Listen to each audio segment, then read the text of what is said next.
Commander Zekthor stood before the Galactic Council, his forearms trembling slightly as he gripped the podium.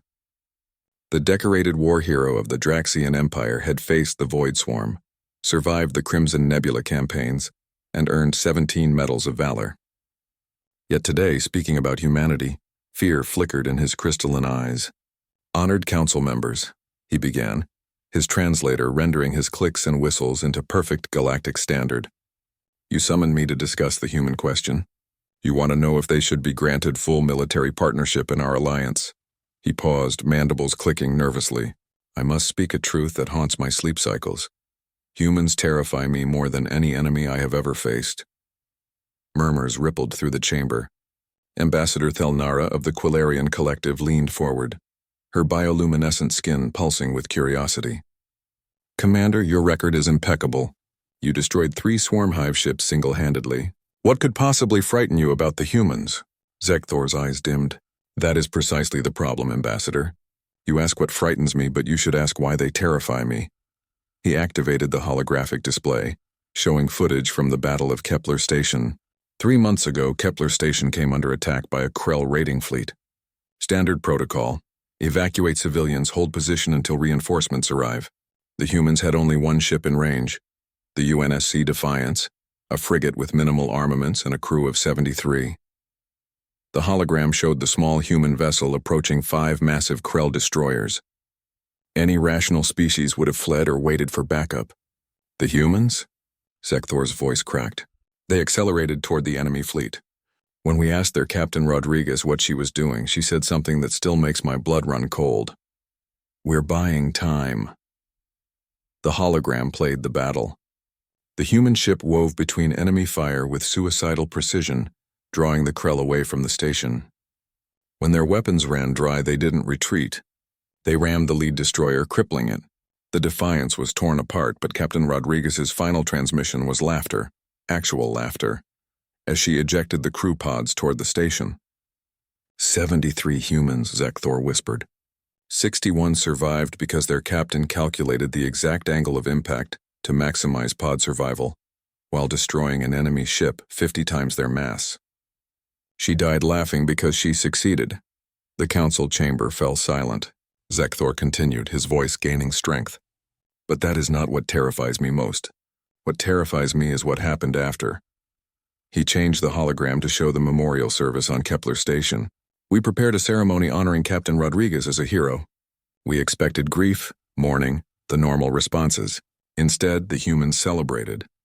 They drank, they sang, they told stories about her. One human officer said, 'Rodriguez would hate us crying.' She died doing what she loved, being a pain in someone's ass." Zekthor's arms spread wide in a gesture of disbelief. They turned tragedy into motivation. Within a week, recruitment for the human fleet increased by 40%. They named a new dreadnought class after her. They didn't just honor their dead, they weaponized her sacrifice into inspiration.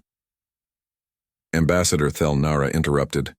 "Commander, grief manifests differently across species. This seems like cultural difference, not a reason for fear." "You misunderstand," Zekthor replied sharply. "I saw human grief. I saw Private Chen crying alone in a corridor, clutching Rodriguez's dog tags. I saw Engineer Okonkwo drinking himself unconscious. They do feel loss like we do, but they refuse to let it break them. They transmute pain into purpose with a determination that defies natural survival instincts." He pulled up another file. "During the Void Swarm invasion, I fought alongside human Marines. We were overrun, position indefensible. I ordered retreat. The human Sergeant Malik refused. He said, 'If we fall back, the civilians behind us die. That's not happening on my watch.'" The hologram showed the desperate last stand.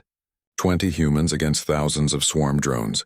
We left them to die following tactical doctrine. It was the logical choice. Zekthor's voice became hollow. When reinforcements arrived 6 hours later, all 20 humans were still alive, standing on a mountain of swarm corpses. Sergeant Malik had lost an arm. He'd cauterized it with a plasma torch and kept fighting. When I asked him how they survived, he smiled with that terrifying human expression, and said, "Spite, sir. Pure spite. Those bugs wanted us dead, so we decided to disappoint them." Zekthor's voice rose. "They survived on spite. Not tactical brilliance, not superior technology, raw, stubborn refusal to die because the enemy wanted them to. The commander's composure finally cracked. Every species in this council has a breaking point.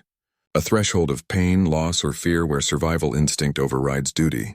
I have searched for 3 years, fought alongside hundreds of humans in dozens of battles, and I have found no such limit in them. He looked directly at the High Arbiter. Humans are persistence predators on their evolutionary scale. Do you understand what that means?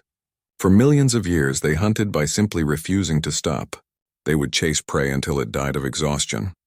They apply this same mindset to everything: war, exploration, relationships, art. They do not know how to quit. Zekthor's final words echoed through the chamber. The Void Swarm nearly exterminated my species. The Krell Raiders terrorized our colonies for generations, but those enemies, I understood.